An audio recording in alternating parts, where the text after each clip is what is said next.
একদিন তারা ট্যুরিস্টদের নিয়ে যায় একটা পুরনো ভুতুড়ে জায়গায়, যার নাম সুবর্ণমায়া রেডিও স্টেশন। ৩৫ বছর আগে রহস্যজনকভাবে এই রেডিও স্টেশন বন্ধ হয়ে যায়।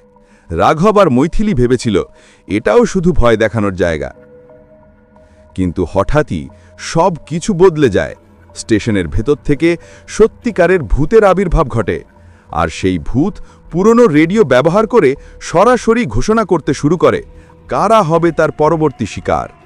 এবার রাঘব আর মৈথিলি বুঝে যায় ব্যাপারটা সত্যিই ভয়ঙ্কর।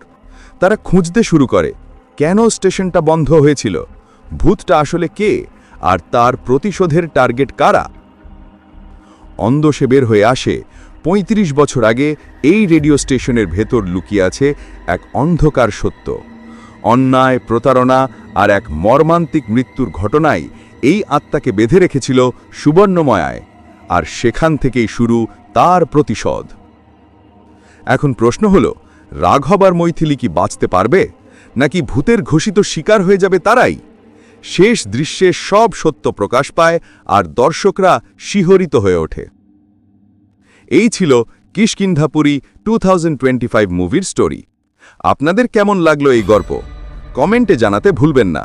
আর ভিডিও ভালো লেগে থাকলে লাইক, শেয়ার আর সাবস্ক্রাইব করে পাশে থাকবেন।